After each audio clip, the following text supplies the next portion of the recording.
All right, in today's episode, Eric and I sit down with Karie Lee Knoke. She was on Alone Season 9. She lives here in North Idaho. She runs a wilderness survival school. She does foraging classes. She helps people reconnect with nature and the skills that we've all lost. Great conversation. She's a wonderful human being. Let's go.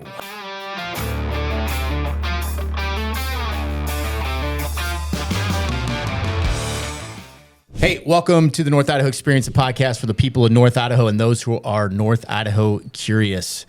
These stories are from those that call North Idaho home. If you guys are thinking about making North Idaho your home, give our real estate team a call. We specialize in helping conservative families find their freedom in North Idaho. All right, Karie Lee Knoke. She was on Alone Season 9. She is a survival expert. She lives in North Idaho. How cool is that? She's here with us today, so I'm very excited. Eric is chomping at the bit with a bunch of questions. Oh, I'll tell you who was more jacked was, I told my wife this morning. Oh, I was really? like, do you remember when we were watching Alone and that lady was like, oh, that's cool. She's from Sandpoint. It's like we're interviewing her. That's how I know we've made it on this podcast. Yeah. All right. My wife thought that was very, very cool. So it was Mariah's idea. Mariah's an agent on our team, and she came up to me one day and she's like, showed me your Instagram. She's like, you got to get her on the podcast. I was like, oh, cool. Okay. Yeah. So I shot her a message and here we are. Yeah, you ended up a big part because I haven't watched like every season. I like Alone. I think it's really cool just because it's raw, putting people out in the elements. And I will freely admit when I watched it, because you see all the people that are gearing up, and I was like, oh, I'm not sure she'll make it very far. And I don't know what in my mind. Oh, dang. No, truly, like, I don't know what in my mind you think that somebody that would be able to survive that, but it's so much more of a mental game than it is a physical game, it seems like to me. But I wasn't sure how long I was going to last. So I'm with you on that one. Yeah. Oh, because where were you guys for that season? We were on just off the coast of Labrador, Yeah. up in northeast Labrador. In Canada, it's Canada, right? North of Newfoundland. Oh, man. What time of year was that? We launched on September 18th. So that's farther north than here, right? Mm-hmm. So imagine it was getting pretty cold. I did not watch this season, so I'm out of the loop here. Oh, man, it was... Snow? Yeah, it was was cool. definitely fall, and things were starting to die off. Yeah. Yeah. Okay. And you were, from what I noticed from going back and watching, you were higher than most. Like, you were kind of up on the hillside, right? I did not set my shelter on the river. We were all on the river Yeah. for access reasons. I found it to be 10 degrees cooler or colder on the river, so I was purposely up above the river there. It's almost like avoiding wind chill. Yes, and behind me up on top was a lot of bogs and permafrost type tundra, and that is not really... I was in a wildfire burn, so everything was really exposed, and I had clumps of trees, but the trees are really close together, and to be honest, I was perplexed about building my shelter. And I'm really good at... I've been building shelters since I was 5, 6, 7 years old. Right.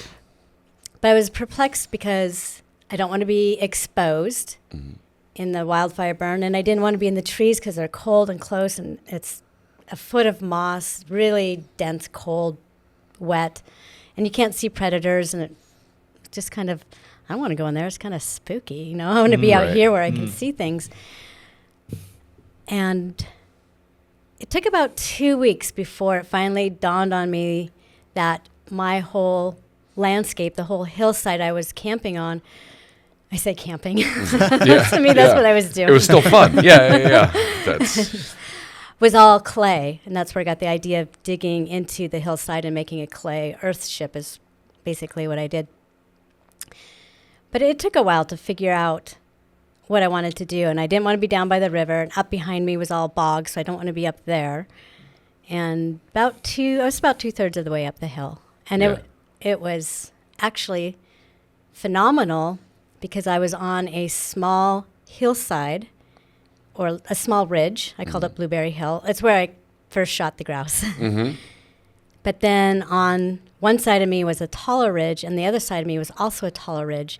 So when the wind blew, I could see the trees bending above me, but nothing was hitting my camp. Oh, so you didn't feel it. I was protected by those two ridges. Right. So it turned out to be an awesome spot, with an awesome view. Yeah. Can I back you up for a moment? Because Sure. there may be people out there that have not watched this show. What is the main premise of the whole show? So the premise of the show is they select 10 people, and each person gets their own site. You choose 10 items to go out with, and they drop each person off on these individual sites. And basically, the last one out wins $500,000. Okay. What were the 10 items that you chose? Ooh, okay. Can you remember? I can remember. Okay. I always forget the last one. No matter what order I go in.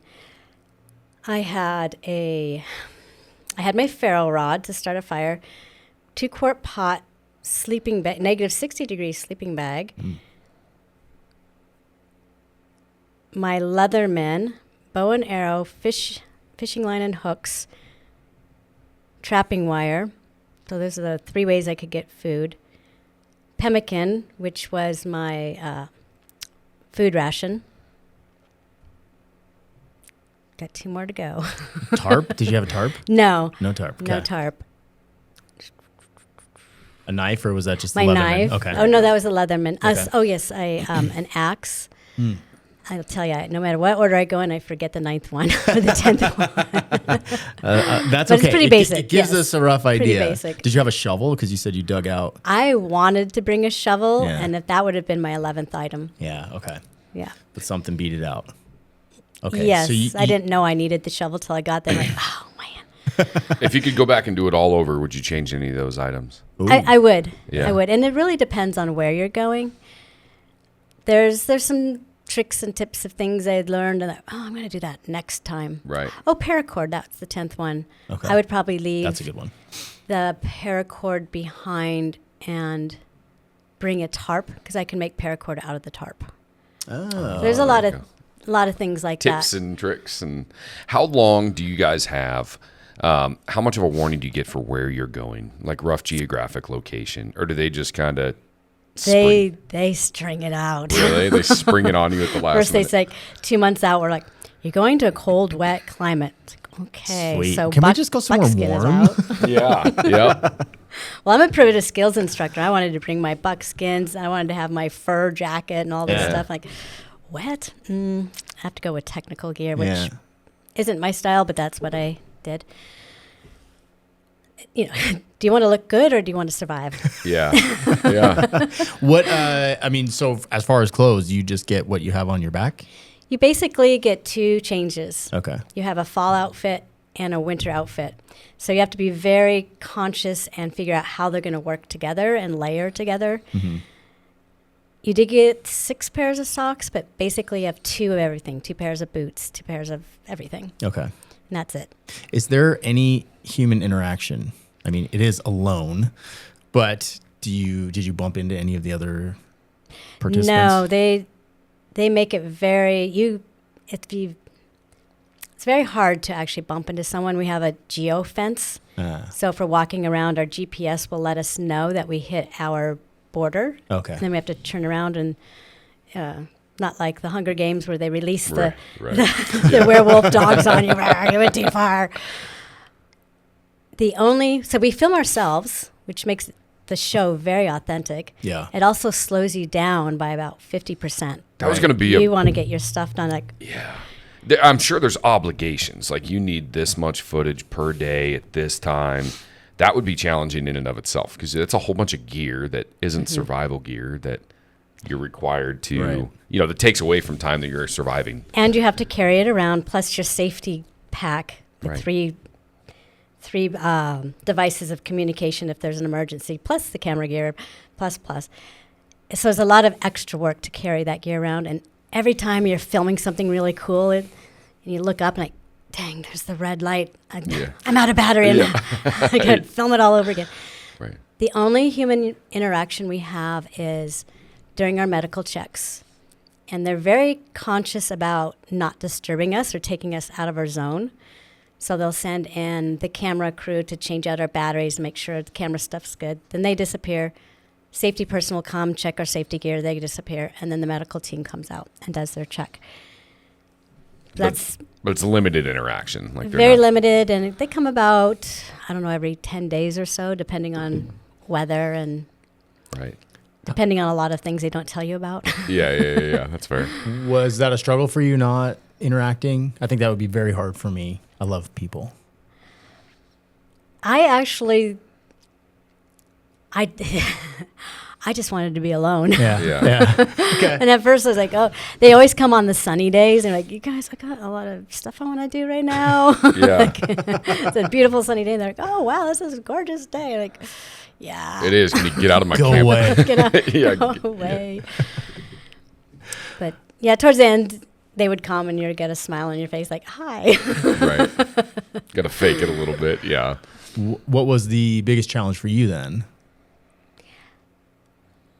Just getting food. Yeah. Food was obviously the hardest thing out there. I never felt like I was really struggling. It was hard work, and I was fatigued from the beginning. The very day one, I was fatigued. What most people don't know is that right before we launched, someone passed around the flu around base camp. Great. Yes. So you start with that. Jesse, Igor, me, and Adam all caught the flu. I was definitely the worst. Like, my head was a basketball. They were doing the interview questions. Like, they were trying to get the voiceovers for the beginning of the show and asking you. They kept wanting me to say, I could lose my mind out here. I refused to say that because I thought that might happen. But they kept asking me all these questions, and my head was so heavy and bogged down with this flu that I couldn't even answer the questions. I'd forget the answer or forget the question before I could even answer. My thought was like, my God, they think I'm retarded. I can't even answer a stupid question. But I had the headache, and that's, if you watch the show, they show me tripping as I was getting out the helicopter. I tripped on a stick, but my equilibrium's off, your heartbeat's going. I'm overweight, my boots were too big, all these things. And basically I just had the flu for 2 weeks while I was out there. And that was at the very beginning. Very beginning, that's how I started off, was just exhausted to where begin it requires the most work. Yeah, right. yeah, the most energy to build a shelter and all of that. And about week 3, one of the production staff told me later, says, yeah, about week 3, your energy just picked up and you took off. And I started my show on week 3. Some people were already tapping out. Yeah. And I was just trying to deal with being sick while I was out there. Which is kind of nice because week 3, you're like, wait, I feel really good right now. Yeah. This is actually surprisingly Second wind okay. when- I don't feel Yeah. sick at all. What was your main food source out there? Yeah, I was really hoping to do a lot of foraging, but everything was dying off by the time we got there. My main food source, at the beginning, we had some trout, and I had squirrel and grouse and one muskrat. Oh, muskrat. Yeah. And the muskrat was the most amazing thing. That was the highlight of my whole. Just Really? snare it? No, that was not part of our hunting regulations. We could not trap or snare the beavers or the muskrats. Oh. We had to get them with our bow or hit them Okay. with a stick. Okay. So I created a contraption where I took my floating line of my fishing gear and tethered it to the end of my arrow. So that way, if I shot at a muskrat, if I missed, I'd get my arrow back. And if I hit, I'd get my arrow and a muskrat back. Yeah. Because we were on a river, so, I'm not going to, I could dive in the river after it, but that's not really ideal either. You're going to burn more calories getting in the river. Than Yeah, and then you might got to get- dry your clothes and build a fire.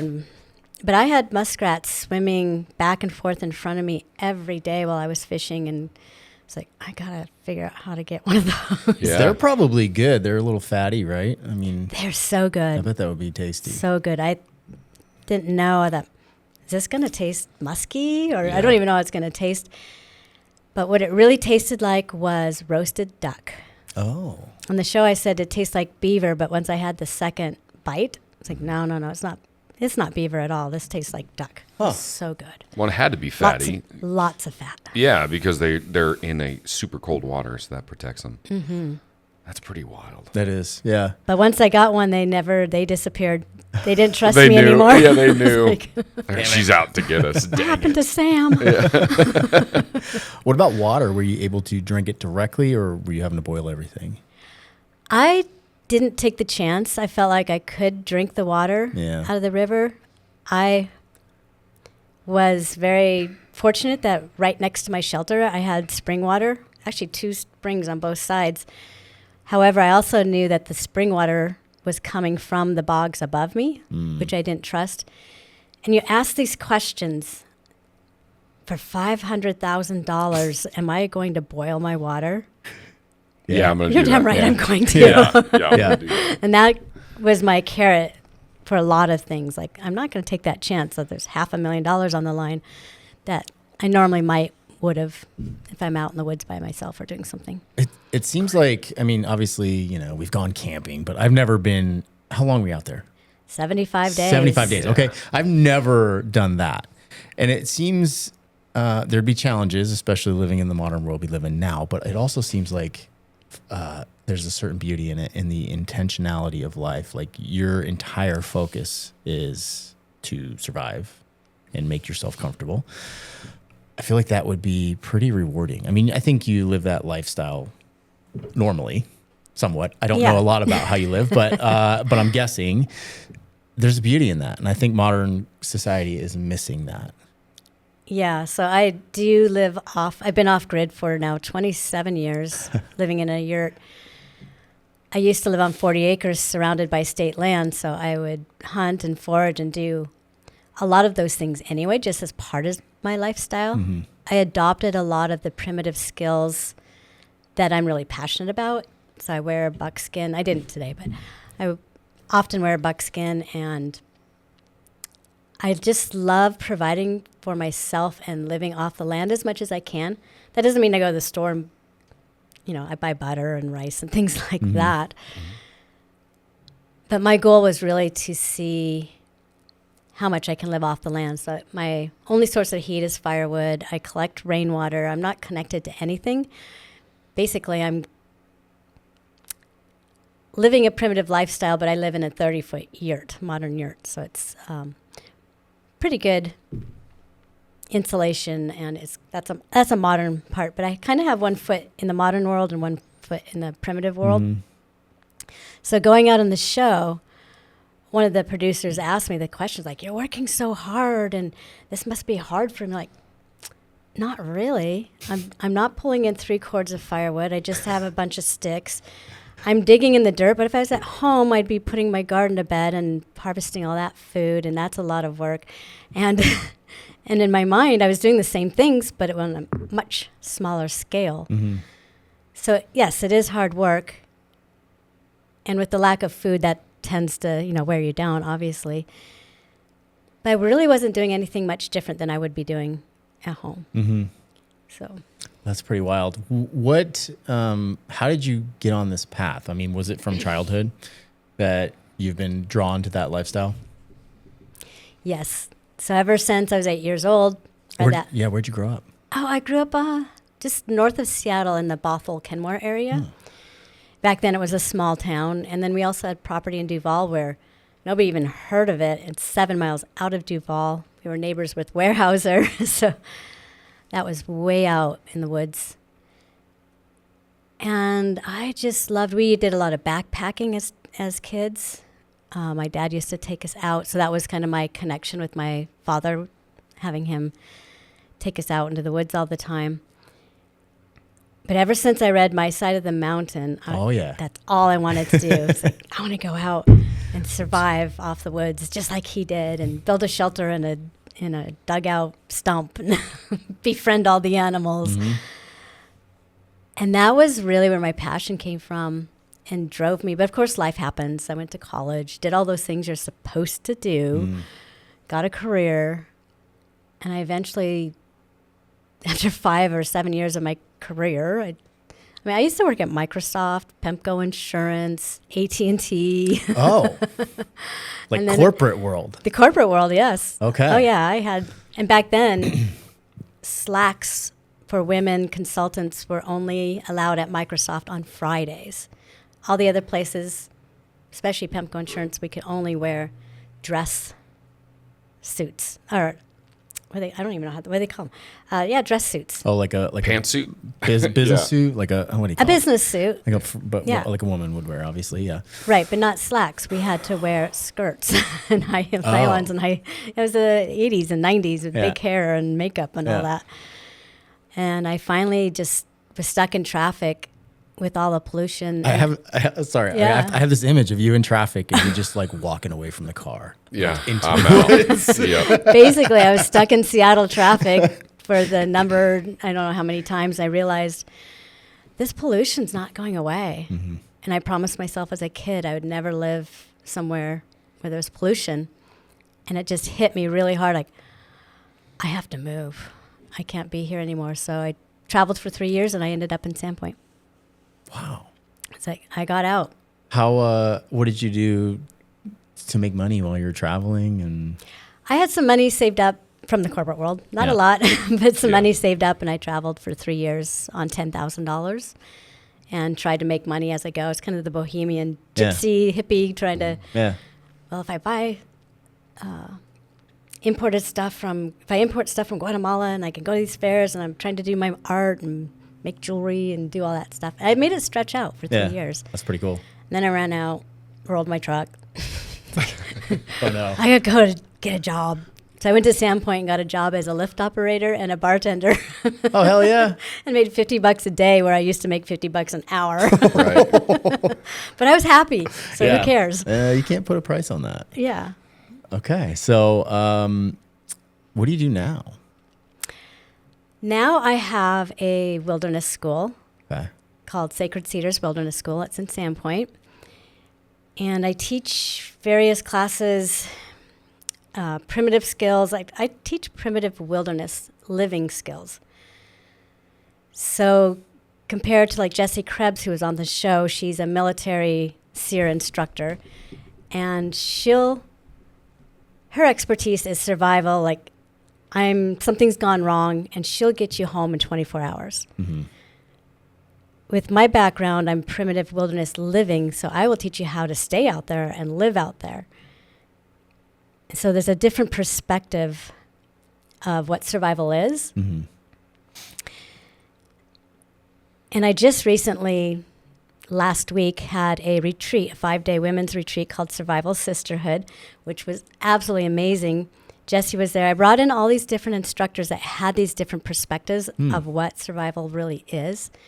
Because we think of it, and what's really popular right now is how I'm going to survive out in the woods. Well, we're talking about everyday survival. You can die in the mall, the shopping mall, So I brought in all these different instructors of various expertise that are beyond what my scope is. We had Monique came in and taught women's handgun and rifle safety. Oh, cool. And we had self-defense and a woman's health. I mean, if we don't have our health, we're dying. We're dying every day. Mm-hmm. But it was amazing to bring in this more holistic approach to what survival really is and addressing that. And it was amazing. Was there a particular age group of women that was more prevalent, or we had the whole spectrum? Mm-hmm, from 17 to 80. That's so cool. My mom came. That's so cool. That's awesome. That is so cool. Oh, I can't. You'll have to just look on what's being posted. But the women, I had women crying. They didn't want to go home. Mm. And it was just so rich with deep connection with each other, not just about the skills, but the community that we created together of support for each other was just beautiful. So I'm guessing you're going to do more of those. I'm going to do another one next year. We already have the dates of July 21st to the 26th, and I actually have it already up on my website. Are they up in Sandpoint? Or is that up in Sandpoint? This location, I did not do it at my school property. My school property I felt a little small for what I really wanted to do. And so I found this place outside of Priest River near Prater Mountain Ranch. And it was the perfect location, very secluded, and we could do whatever we wanted there without neighbors complaining. And it was just a beautiful location. You guys have like a no cell phone rule? There's actually no service there, and the Starlink didn't work like it was supposed to, so we had absolutely no communication. Don't you think that's probably a part of people's experience, though, now? I mean, society is so centered around communicating through a screen, or even when you're having communication, you're staring at a screen, or you've got outside influence with whatever. I'd imagine it's a lot. It's almost new for people to have a deeper connection when you're talking face-to-face or having actual conversation. It's just changed in the last 25 years. And I think that's what made this retreat so rich. The women were looking forward to not having any contact. Right. And just the thought of having the Starlink there, which was supposed to be for emergency situations or if I need to contact someone from the outside, just to make, be able to do my job as holding this space. Mm-hmm. Which when it went out was a little worrisome for me at first, but then I had it in reach. So we did have emergency contact if we needed it. And none of the women complained. They didn't want it. Right. They didn't want it. There's like, I don't want to know how my kids are doing. My husband. In actuality, they really looked forward to being able to shut off the outside world. And that's really what made, like I said, everything just richer and time for them to get to know each other and make these much deeper connections. It simplifies things quite a bit. I look forward to it when I get like an hour or two. Now I did that where I was cutting down trees and it's too noisy and I have earphones in and all that stuff. So I can't pay any attention. I'm just zoned out and it's nice. Yeah. And then the second you look at your phone, you're like, you have 57 messages. You're like, awesome. Like a spit in your stomach when you see that, right? God, you see all the red bubble Yes. notification bubbles. Yes. I also had a camera person and videographer, so I told them, like, you don't need your phone to even take pictures. We're going to share all the pictures. Yeah, that's perfect. That takes it that away. was great. I think our society craves that. I think we're as a society we're sick, and the medicine is the woods. It is, and we don't get that normally. But you're people. living that. You're like, no Microsoft for me. I'm going back to the woods. right. So for you, the show was more like, oh yeah, just another Tuesday. This is fine. I live in the woods. This is not that big of a deal. Except for the lack of food. I did lose Right. 50 pounds. Oh my gosh. Jeez. Yeah. Ooh, that's That was a vicious environment, though. I mean, it was really hard. It almost seems to me watching that, and I go back to that, but watching that show, you almost have to get big game at some point. It seems like the ones that get to 100 days or whatever, they kind of luck into a moose or an elk or a musk ox or something like that. Right. Our only big game that we were allowed to take was a black bear. Mm-hmm. And I'm so happy that we were not in Grizz country. Oh, that would have been a whole different world. There were wolves. I did see wolf tracks and caribou tracks, but we weren't allowed to take either of those. And I found out later, I saw bears scat in my property. Yeah. Yeah. My place. Yeah. Being in a wildfire burn, I had acres and acres of berries. Mm-hmm. Oh, nice. So that was, I actually felt guilty picking berries. Like, there's so much. But I could tell, I saw the bear scat. I knew they were in my area, and I would sit in the berries patches and pick berries in late afternoon, just being down there low, like, okay, if a bear's going to come, it's going to be about now. But I never saw one. Later, the safety team told me I had 2 young males in my area for 3 days, which is what I was praying for. Like, if I see a black bear, I don't want it to be a female, and I don't need a big bear, but a young male would be perfect. And they were there, but I didn't see them. So the safety team, how are they monitoring you? They can see things. Well, the helicopters are flying around, so they can see. Okay. Dave Holder, he is the survival expert for the show, and he's also working he's kind of working between all the teams, the safety team, the med team, and the production team. And he's the one that told me. So I don't know if they probably flew over ahead and saw them. That had to be the only way. Mm-hmm. Yeah. Like, are they flying drones over and that you can't hear? The cameraman is doing all the B-roll, and he does the drone, so that's where they get the zoom in into your locations. And they warned us that you might hear a drone. I never heard the drone. But they weren't flying overhead filming us of what we were doing. They were just getting that initial B-roll of flying through the trees. And so do they have stuff. a main camp somewhere that's like a proximity to all of the contestants? Yeah, there's a base camp, and for us, the base camp was the Big River Fishing Lodge. Can you smell the food cooking over there?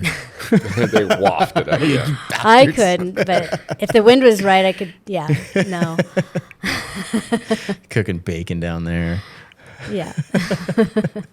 So you made it, you were out there for 75 days. 75 days. What was the temperature like? It's like 75 hard. That's the workout thing people do. Yeah, that's hard. Because that's a cold air. You're getting dropped in September. And they timed that on purpose. You're like, look, nobody's going to get through the winter. So you're going to get out there. You're going to get to a certain point where you just can't. What was the, you were at 75. And did anybody go longer? Well, I came in second. Yeah. And once what people don't understand is like, when you're comparing seasons, you can't compare seasons because they're all different. Right. Juan Pablo came in first, and they brought him in on day 78. So what happens, I could have come in on day 61 or 62, the day after Timogen tapped, and I would have been in second. And they would have gone out and got him a couple days later. However, I stayed out for 2 more weeks. Yeah. And I thought I was in fourth. I had no idea. So when I came in, then they went to get him. So the amount of time the person in first stays out depends on the person in second. Oh, gotcha. And so when I came in, it was a beautiful day. We had just gone through 3 days of a winter blizzard. Oh. And I wanted to stay one more day. It's my one regret. I wanted to stay one more day because I was making these Roycroft snow skis. And all I needed to do was tie them and then tromp around in the snow. And I can get footage. But I knew my body was done, but I could get footage of that. And I just wanted completion on that project. And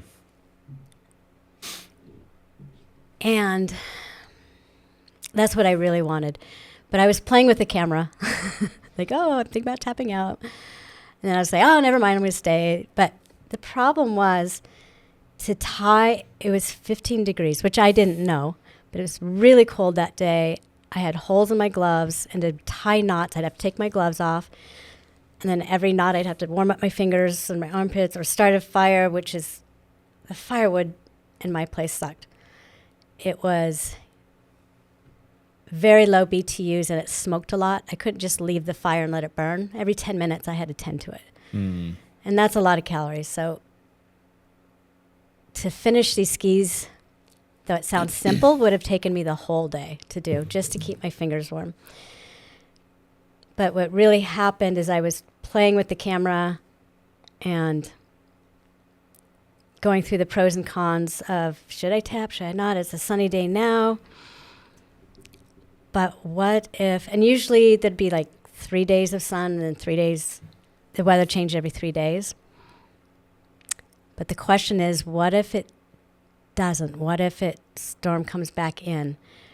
I did not want to get stuck out there for another 3-day storm. And what if it's a 5-day storm? I knew my body was done. I had low blood pressure.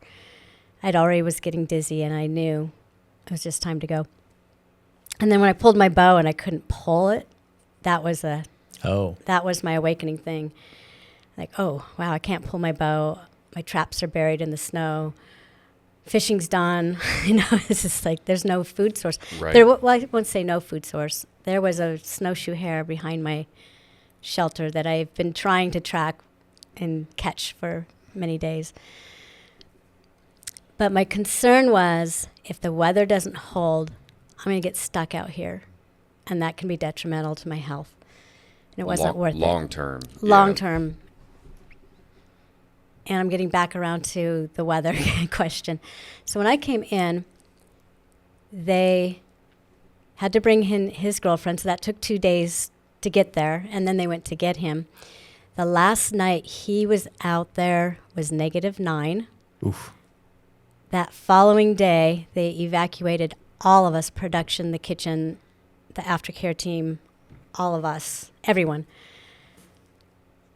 The following day, the high was -30 and the low was -40. So nobody was getting through that day. So had I stayed that one more day that I wanted to stay, I would have pushed all of that into that day, and the helicopters would have been able to fly. We might have all been stuck out there for until spring. Until spring, right? Yeah. I don't know. Out. I just thought about that, like, wow, it's a good thing I did come in, but I really wish I stayed that one more day. Right. Something struck me that you said when you said thinking about how many calories inactivity takes. You know, in normal society, we don't need to think like that. No, not but at all. that is a key point that you have to conserve your calories when you're not getting a lot of food. Mm-hmm. That's an interesting way of thinking about it. Right. Is this worth Right. is the calories I'm Right. going to get back worth the calories I'm going to put in? That's true survival. Yeah, and I was aware of that from the get-go. So a lot of people think, oh, yeah, I'm going to tromp through the woods and go here and hunt here and do That's this and totally do this. me. I'd be like doing push-ups. Yeah, yeah. Jack while I'm out here. No. And that's what most guys do Yeah, in survival situations. Damn it. But Well, like they I weren't had there to, at the finish. right. Exactly. I had to walk up that hill every day from Right. fishing or whatever reason I was down the river for, checking traps. But you never want your heart rate to get up, and you never want to sweat because now you're losing salts. So that's why it really wasn't that hard, because walk up a little ways, stop, rest, walk a little more.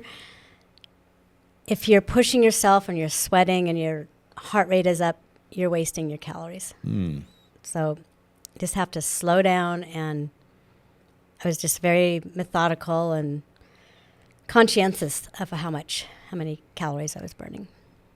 I had not thought of that. So it's kind of like a vacation Yeah. Yeah, I imagine So you spend much. without food. So much like a vacation. I mean, you have to think that you spend a lot of time resting or sleeping or taking naps because you're conserving energy that way. I mean, obviously you need to gather water and you need to have food, but I imagine there's time that resting is beneficial, I would imagine. You're burning less calories that way.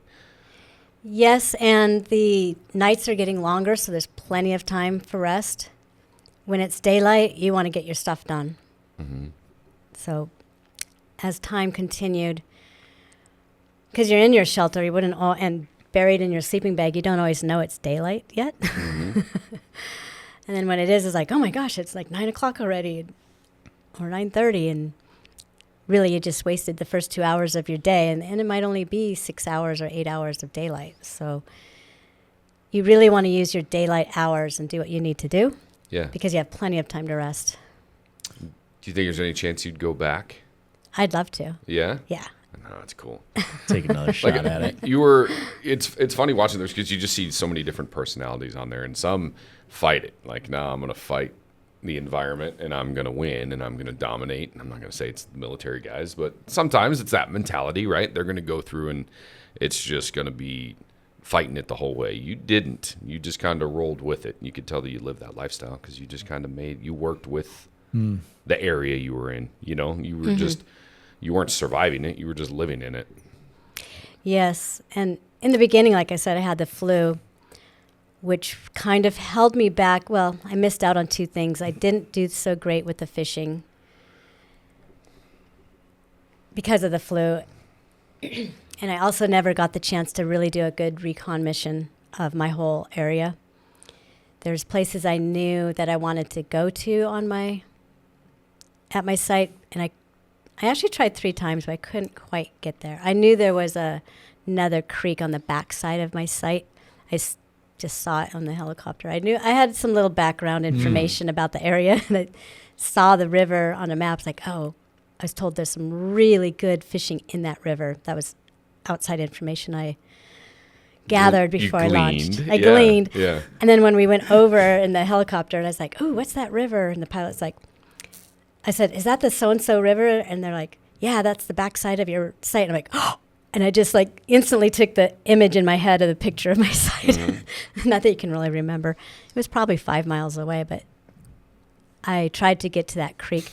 Adam actually made it to that same river because it also bordered his site. Yeah. And I showed him getting there, and he told me, he's like, my God, there were so many fish. They're like, yeah, I never made it. I had the flu. Yeah, but again, that's one of those. If it's 5 miles from where you were, It's a lot of calories. yeah, I mean, it's a lot to burn to get there. Yeah, and I'm just guessing the distance, but I think it was about 5 miles. And there might have been a beaver pond on my site that I never found either. How, really? like how big That of a was setback. geographical area does each person get? You know? Our sites were kind of long and skinny. For safety reasons, they wanted access to us from the river with the boat. So from what I understand, I think our sites were roughly 2 by 5 miles. Okay. It's pretty big. Yeah, that's quite a bit of area. Interesting. Did you have any like super scary moments while you were out there? Injuries, animals, or was it all? There was a moment when I was inside my shelter at night, and I thought I heard. I think there was snow. My shelter was covered by snow at that point, so my shelter kind of blended into the hill. And I heard a footstep. I swear to God, it stepped on my shelter right above my head and then back. And when I went out the next day, there was no footprints. Ooh. I think there was a time where I felt like there was a bear outside my shelter in the middle of the night. Like I woke up like, there's a bear out there. And my first inclination was to run out. Yeah. Run Try out. to shoot it? Yeah. Yeah. And then that mind steps is like, it's cold out there. I think you should just wait for another sound, and sat there for a minute. And yeah, again, I didn't see any prints to show that there was something there, but I still I should have gone out there and looked. I should have just jumped out and did it. I don't know. Maybe I missed a bear. I don't know. How, slightly off that topic, but how underprepared do you think most people are for like a survival situation? Say the power grid goes down. How screwed are most people? I don't think the majority of people are prepared. Yeah. There's a lot of people who are prepared, obviously, especially here in North Idaho. Yes. And there are a lot of people who are not prepared that don't know even what plants to eat or for medicine, first aid. I mean, there's simple things like plantain's good for bug bites and yarrow's good to stop bleeding. And there's a good majority of people who know those two plants. Most of the kids know those. There's just so much to know out there. It takes a lifetime, and we've really lost it. And it's a connection, not just to the land, but a connection to our ancestry. And when I take people out in the woods and I do foraging classes, people get really excited because it's bringing back a part of them that we all have, that we all share, that we've lost. So the connection's not just with each other or screens it's a connection of where we came from. It's in our DNA. It's in our DNA, Yeah. and it's not that long ago. So there's this sense of not belonging. Like, we have our families, but where did our family come from? And maybe you know your ancestry, but there's a lot of wisdom there that we've lost. And that's what I'm trying to provide with my school, is to bring back that connection to your ancestors. And even though we have different ancestors, our ancestors all needed the same things to survive. Maybe there's different traditions and different cultures that are wrapped around it, but we all had to get our food, our water, everything from the land, and we've lost that. What do you think if someone were to start with a skill, what would be the most important skill? Fire and shelter.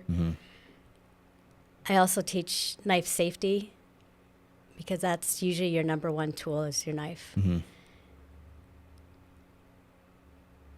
So I start there. And with shelter, that includes your clothing. If you have proper clothing, then you don't need a shelter. That is your shelter. Mm-hmm. So, What other classes do you offer up there?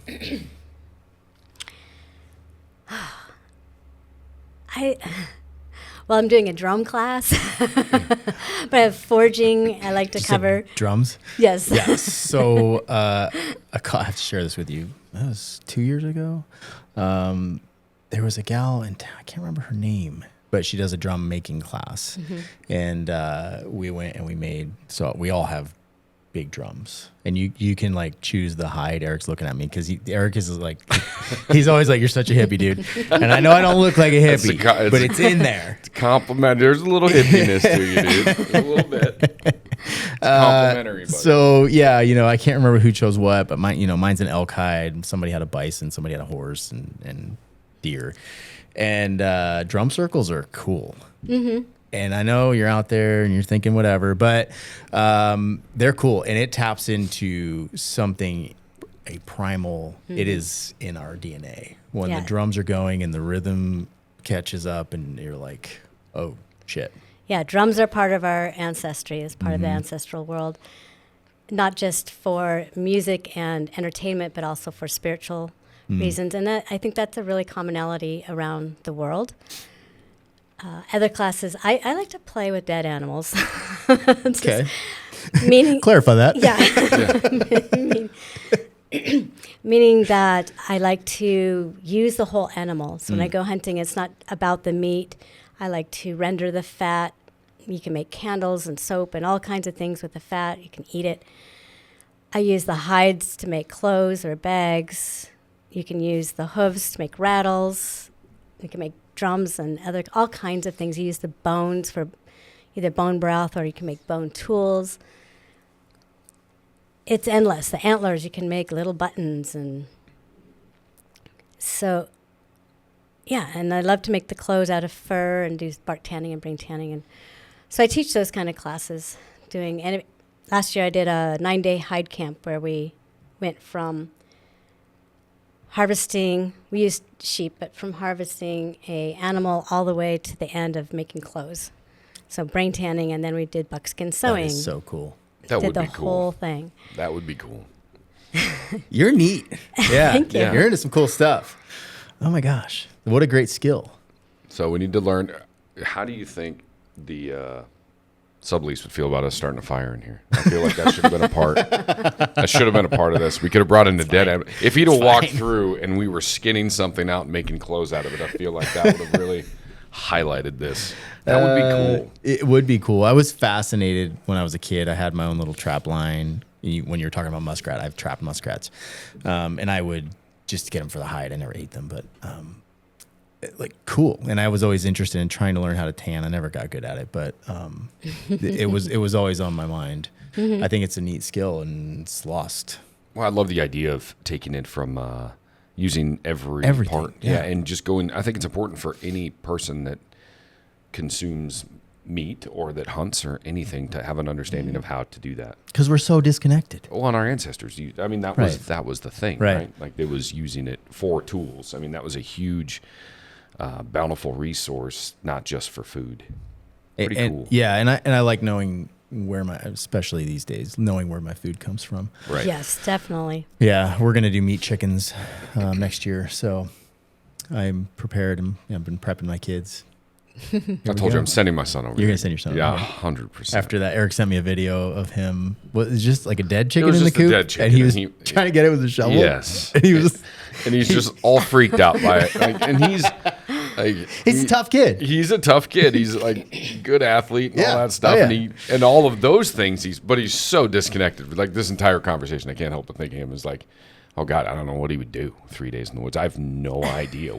I've failed him miserably. I have no idea how. Yeah, he would not handle it well. But God, I'd love to see an environment where teenagers, especially, don't have any screens and none of those connections, and try to get back to some sort of real, true connection. Because I always say that some of our traditional relationships are eroding because you don't have that anymore. Mm-hmm. This sounds weird, but and I think there's a lot of people out there like this. There's a little part of me that, wants society to, as we know it, to collapse a little bit. Yeah. And I probably would regret saying that, but I think, and that just ties into we're slaves to these, especially in our business. Like we're always on our phones. We'll get done with this podcast and we'll both have 30 text messages, and you're so caught up in the rat race, and life passes you by. It's kind of dumb, but we have to do it to be a part of modern society. I mean, you don't do it, but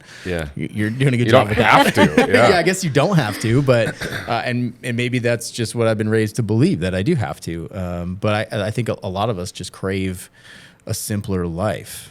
Yeah. Where I can throw this thing in the river because that would be polluting, but I'll throw it somewhere because I don't need it because it doesn't work anymore because the power grid's down or whatever. And your daily life is taken up by providing food and shelter and fire. And I'm wholeheartedly believe that, yes, we need to be prepared if there is a collapse. And I also just kind of jokingly wonder about, I think some people do crave, like, oh, it'd be great because now we can have that simpler life. Yeah. And not be on our phones all the time and be more connected to nature and the wild.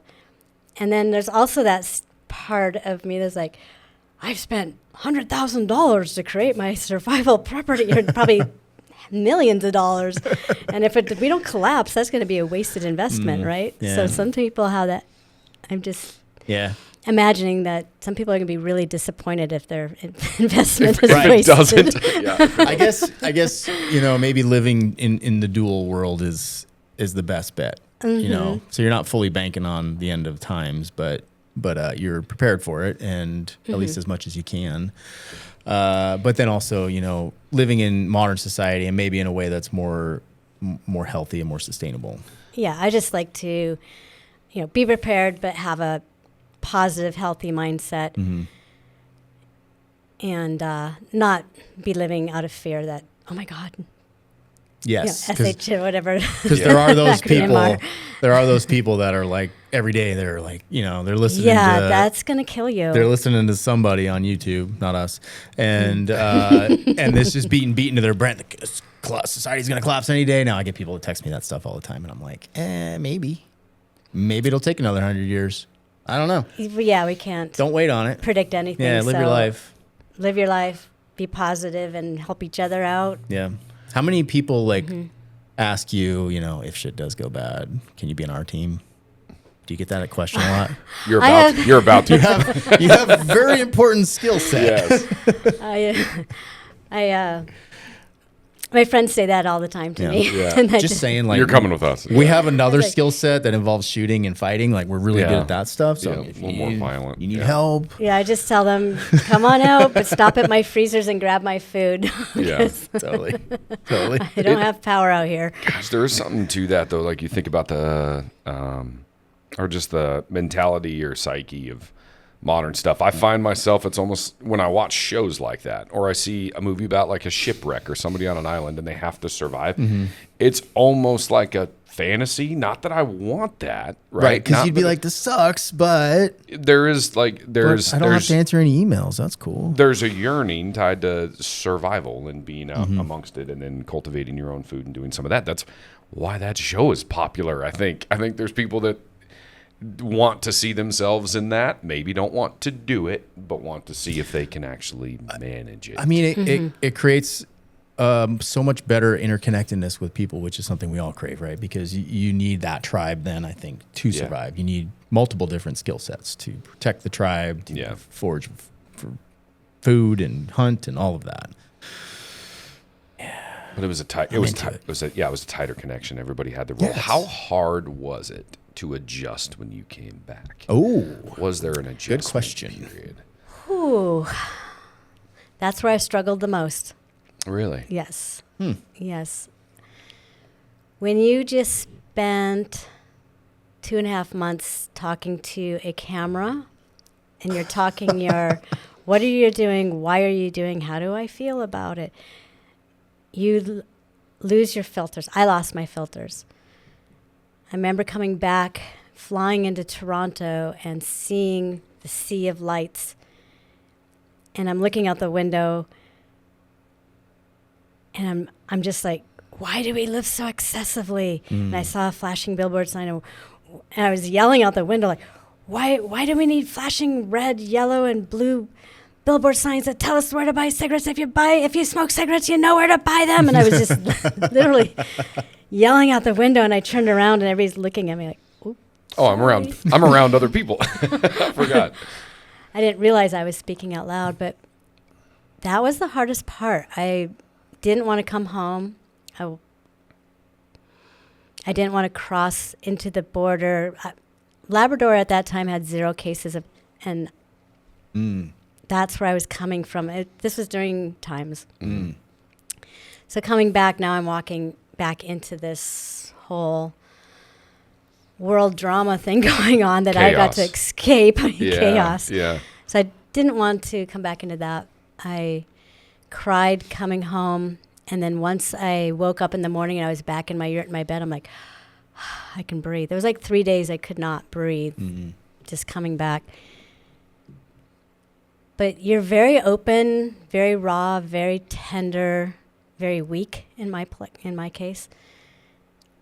And I just really didn't want to be here. It's like an exposed nerve. Yeah, I didn't want to be here. I just wanted to be back in my shelter. Yeah.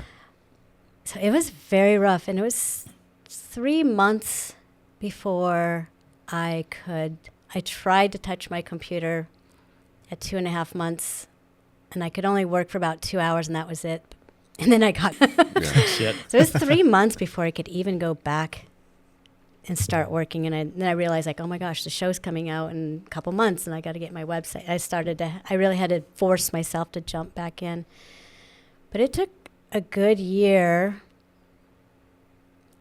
because then there's a whole nother roller coaster of, now the show's out. Yeah, I was going to announced say. it. You've had to keep this secret for over a year. And now it's out, and then you're getting all this attention, and my nervous system is still like on guard.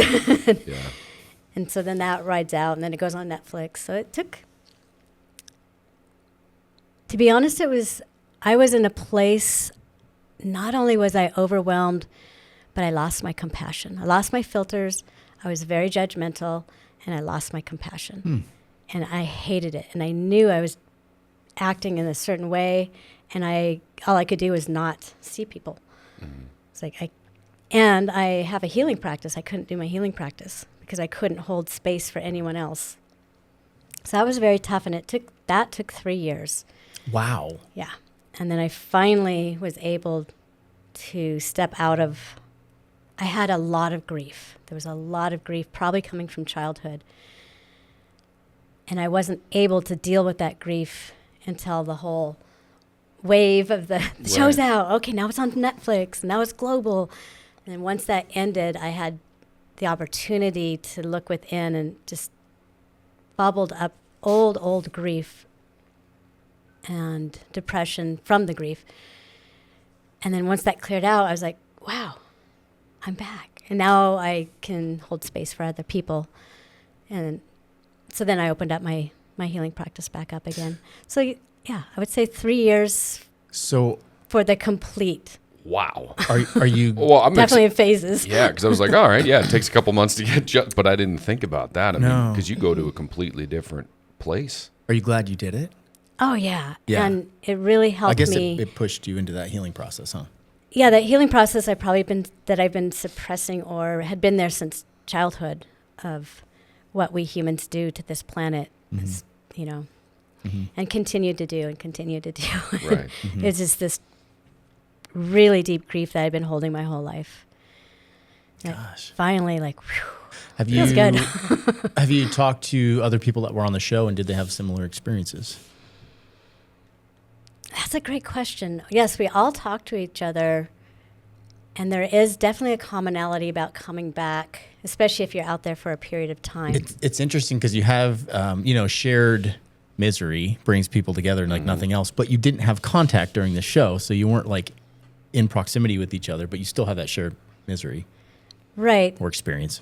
Yeah, and the funny thing is when you're out there, it's not really a competition between us. We don't feel like we're competing. You're only really competing against yourself. And you have no idea what's going on with them. We have no idea. But we were all really good friends before we launched. And while you're out there, like, gee, I wonder how Benji's doing, or Adam, I wonder how everybody else is doing. Do they tell you anything? No, Oh, definitely not. yeah. No, and when they do the med checks, they don't even tell you what your weight is, or they don't give you any of the statistics. Oh. So you don't know how much weight you lost. And like I said, I gained weight. I went out at 140. I came in at 90. 90. Jeez. And in my mind, I had a preset notion, like I could probably get to 85, but I'm going to look pretty bad. But 90 was, yeah. That's skinny. And you almost went in at a handicap, because I remember Juan Pablo, he was pretty big. It looked like he gained 60 pounds. Yeah, he'd prepared for it. I gained 25. Yeah, he had gained some weight in order to go out, which almost to sustain. I mean, that seemed like a survival plan. I mean, I've seen a lot do that where they like bulk up a little bit. You know, I never even thought about it. You should just get up to 400 pounds and then fast the whole time. You'd be fine. Yeah, I mean, No, that doesn't work. he had a leg up in that regard. I mean, he had Yeah. more.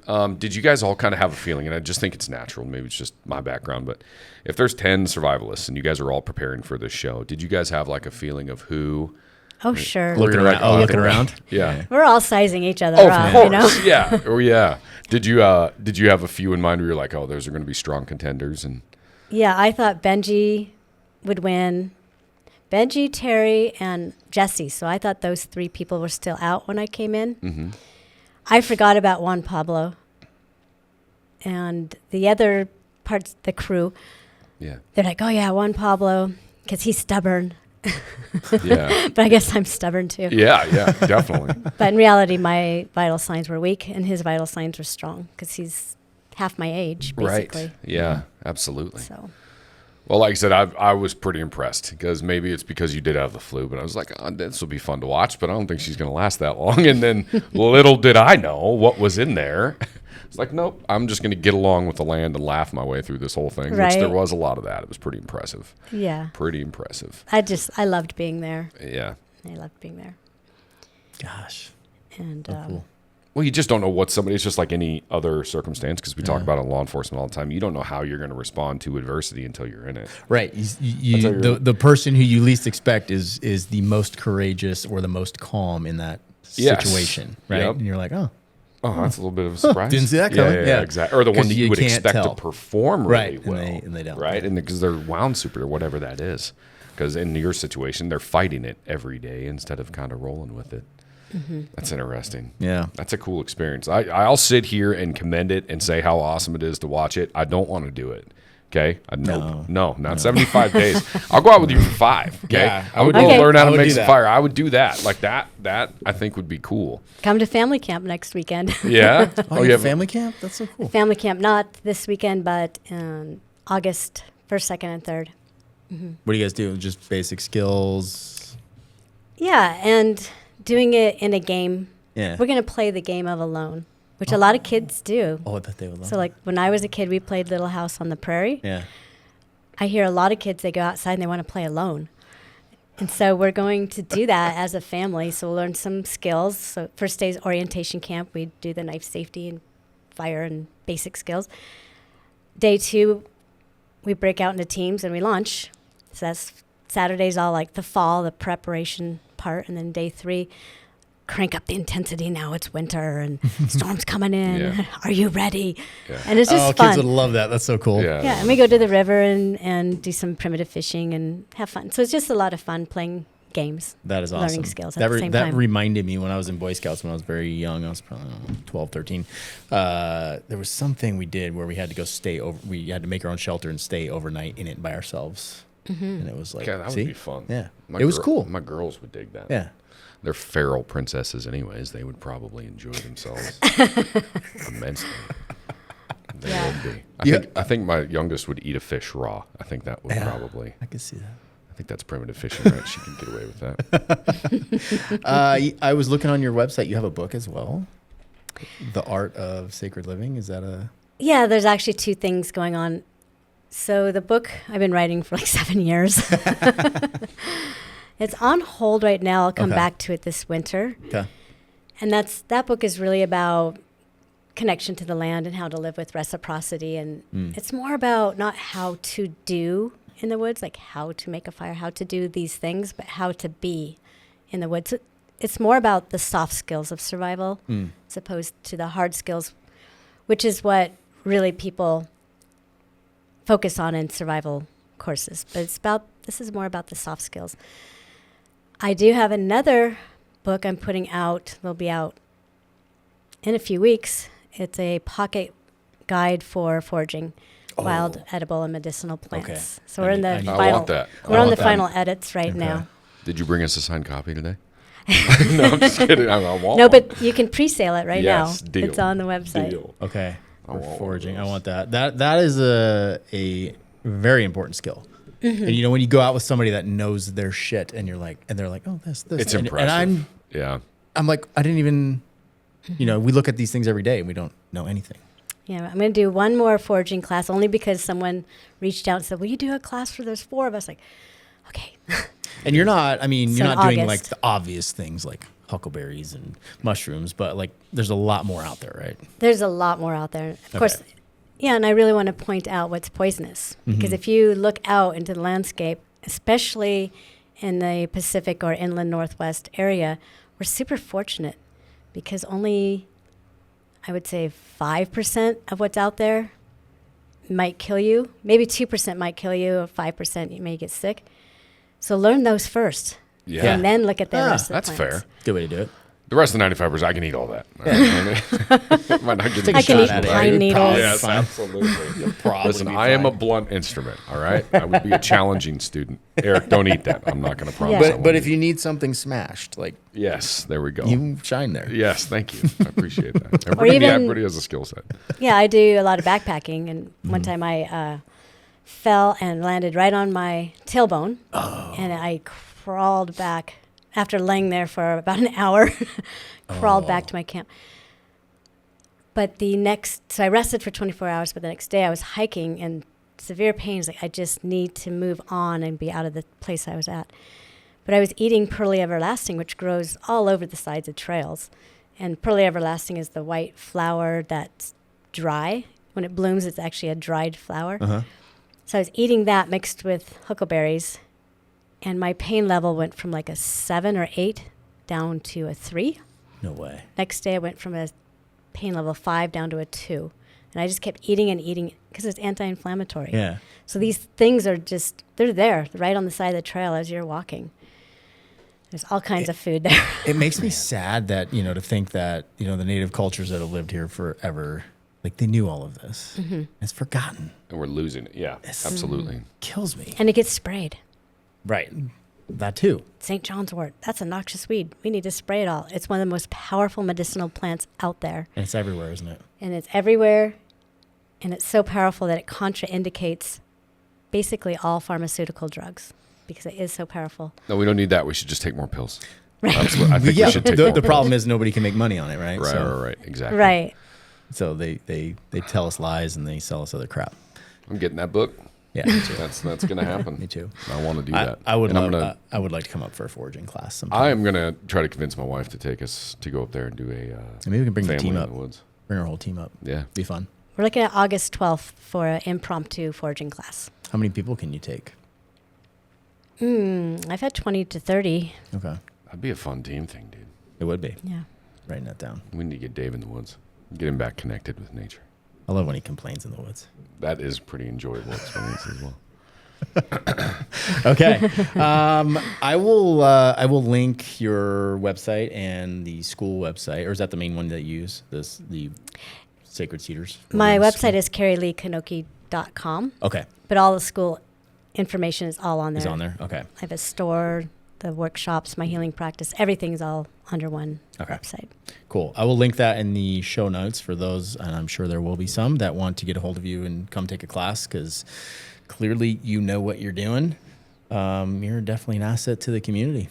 Thank you Pretty so much. cool to have you up here. Yeah. Yeah. If Thank you. You want to see Karie be a BA, like watch season 9. It was pretty legit. She will surprise you. I mean, there's some hard people on there that are obviously primitive survival experts as well, and you kind of knocked the socks off a lot of them. It was impressive. It was the soft skills that got me through. Right. Well, and you can see that because, like I said, you were chill and relaxed and maintained composure and just seemed to kind of roll with the punches instead of fighting them. Yeah. God, I'm not. I just have to say, I was in love with what I'm doing. Yeah. When you're in love with something, a person, like everything's easy, right? Right. That's where I was at. That's the space I was in. I just Interesting. love doing that. It's a good way to look at mentality. it. That is a good Absolutely. mentality. Well, cool, Karie. Thank you very much for coming down to join us today. Thank you for Yeah. having Yeah. me. It's been Yes. That was a great. good time. Yes. Yeah. Cool. Yeah, that was a great episode. Good information. So we will catch you on the next one. Later, guys. Later.